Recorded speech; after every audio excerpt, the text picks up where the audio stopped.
لقيت نفسي محتاسه، وكل ما عاوز بقى شويه بهارات اقوم بقى ايه فاتحه الكاس ومش عارفه ايه. فقلت بقى يا بت بما انك حطيتي الفرخه في الفرن، قومي بقى ايه اعملي البهارات بتاعتك ووضبيها كده في البرطمانات بتاعتها. اول حاجه كده عملتها ان انا بدات كده ايه ان انا افتح الماجي، علشان احطها في العلبه بتاعتها. مش عارفه ليه ما كانتش عايزه تتفتح. في ناس قالت لي على بدايل للماجي، علشان اجيبها لان علشان ماجي مقطع. فانا ما كنتش اعرف بصراحه، فان شاء الله ان شاء الله هجيبها طبعا بقى زي ما انتوا عارفين. اشغل الفيديو المتين. اي مسلسل كده قديم. النهارده كنت مشغله مسلسل ضمير ابله حكمت. فقلت يا بنتي اتفرجي كده عليه وانتي بتعملي اللي وراكي. بصراحة بنجز يعني وبتونس كده في المطبخ، بما ان الكابل بتاع الراديو للأسف اتقطم. فان شاء الله هجيب كابل جديد وابدأ ان انا ايه اشغله. جبت بقى هنا الام علشان احط كده البهارات. جبت بقى البابريكا. فرحانة قوي بصراحة ان انا جبت كمية بابريكا كبيرة، يعني كيسين يعتبر. ان شاء الله ابقى اجيب تاني علشان انا بستخدمها كتير وبتحلي كده الاكل بصراحة. القمع بقى بيخليكي تنجزي، يعني اللي انتي بتخلصي كده نفسك بسرعة ومن هنا لهنا لهنا، فبنجز بصراحة. كده خلاص حطيت البابريكا. بصوا سهل جدا جدا جدا. فكان في كيس للزبالة جنبي، فكنت بقى ايه بلم الحاجة كده واول باول اقوم رمياها بدل ما الدنيا تتكعبل. هنا بقى جبت الذرة الفشار، قلت ايه احطه في برطمان. انا كنت الاول بحطه في علبة اكبر من كده، فلقيتهم لا مش مستاهلين قوي، يعني انا حطهم في العلب اللي انا كنت جايباها المنظمات دي فاكرينها. بصراحة قاعدة عندي اللي هو بصوا بستخدمها قليل قوي، وتقريبا عندي اتنين كبار برضو مش بستخدمهم. جبت بقى هنا تقريبا ده البصل البودرة، علشان برضو فتحته واستخدمته علشان ايه كنت محتاجاه.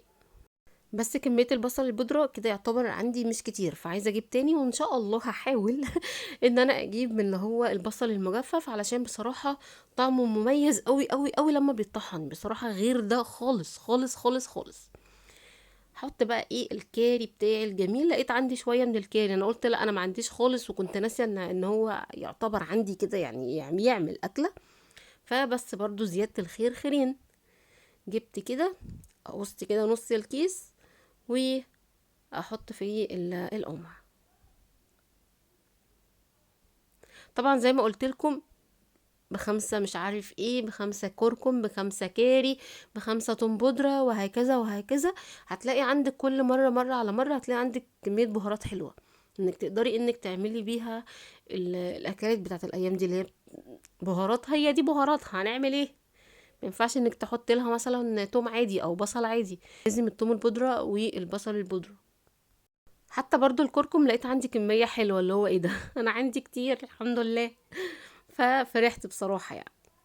فكده يعتبر ان البرطمان يعني ما شاء الله يعني في حبة حلوين. وكمان الكركم مش بتحطي منه كتير علشان ما يمررش، يعني هو اللي هو ايه، عينك ميزانك مش اكتر من كده. حطيت المعلقة هنا في الكاري، لان هي كنت عمالة ادور عليها هي فين هي فين، اتاريها محطوطة في الكركم. بس يلا حلوة قوي. كده بقى ايه هحط البصل التوم البودرة. التوم البودرة عندي كمية كبيرة منه، عندي ده وعندي كيس كمان كنت جايباه، يعني بصوا قد ايه. ففرحت برضو ان انا عندي توم بودرة حبة حلوين، فهجيب برضو عليهم تاني علشان يبقى عندي ان شاء الله المرة الجاية. طبعا بقى المسلسلات القديمة دي عشقي عشقي. ضمير أبلة حكمت، اسمها ايه، البخيل وانا النوى، ايه تاني، زيزينيا، كل ده انا بصراحه بموت فيه. انا عاوزه اقول لكم ان انا ما اديكوش اموره في اي حاجه جديده ابدا ابدا ابدا. يعني انا كده واخده فجوه كده زمنيه فيها، محتاسه فيها محتاسه فيها مش عايزه اطلع منها بجد. بحس بامان قوي قوي قوي فيها، معرفش انا كده. فبصراحه احلى وقت واحلى زمن يعني. معرفش لما بكون متضايقة كده اروح على طول اشغل اي حاجة قديمة بالذات المسلسلات القديمة، وبالذات المسلسلات اللي هي متصورة في اسكندرية، وشكل اسكندرية زمان كان مريح قوي قوي قوي قوي قوي قوي. فاللي هو الله ايه ده. فالحمد لله الحمد لله على كل حال. خلصت كده تقريبا كل اللي لا هحط هنا تقريبا ده الكمون. هحط شوية، هما يا دوب يعني ب10 جنيه كمون هيملوا الملاحة الصغيرة دي. فيا دوب هو الصراحة كان تحفة يعني، برغم ان هو لونه مغمق كده شوية، بس ريحته بصراحة رهيبة. عكس اللي كانت اختي جايباه من فتح الله اللي هنا عندنا، كان لونه فاتح وكان عاجبني كده، كان شكله امور كده في نفسه. فممكن بقى في مرة تانية ابقى اجيب من هناك. كده تقريبا انا خلصت، او لسه هحط شطة او حطيت الشطة مع نفسي. ده يوم ما حطيت الشطة يا لهوي. اه هحط هنا الفلفل الاسود. برضو احتجت فلفل اسود، فتحته اخدت شوية وكسلت ان انا اطحنه فقعدت ادقه دقيته في الهون. فاللي هو ايه ده يا زمان دي. فالحمد لله. برضو ب20 جنيه شوية قوي، هبقى اجيب تاني ان شاء الله. جه بقى وقت الكزبرة لقيتها كده، قلت يا بت هتعملي فيها ايه، هتسيبيها كده ولا هتطحنيها؟ ففكرت كده مع نفسي شوية وقلت بقى ايه، هطحن شوية منها. هنيجي بقى هنا دلوقتي لطحن الكزبرة. بدأت كده ان انا اطحن فيها كده.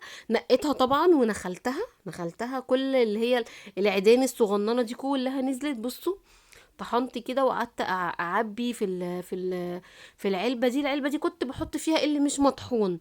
فانا كل لما عاوز اقوم طحنه، لا يا بت ايه، قلت تطحني بصراحه رهيبه رهيبه النوع ده من الكزبره. قلت ايه اطحن شويه كده علشان يبقوا موجودين، واللي هو منين ما عاوز الاقي بقى مطحون، واعبي الملاحه الصغيره اللي انا برضو حطاها، بدل ما كل شويه اطحن اطحن اطحن اطحن. لا على ايه، بصوا شكلها عامل ازاي، رهيبه. هولع لكم الكشاف. لونها ونضيفه نظافه، وريحتها تحفه تحفه تحفه. طحنت شويه من اللي هي الصغننه، وطحنت كل اللي هي الكبيره دي، اللي هي الحجم اللي احنا عارفينه. وشلت جزء من اللي هي مش مطحون. قلت بقى اشيل الجزء ده لان الكميه كبيره قوي عليا. قلت اشيل الجزء ده ليه ايام تانية ان شاء الله. فدول بقى ايه هشيلهم في الكيس. وهنا بصوا يعتبر البتاعه اتملت نصها ما شاء الله. فكده حلو قوي.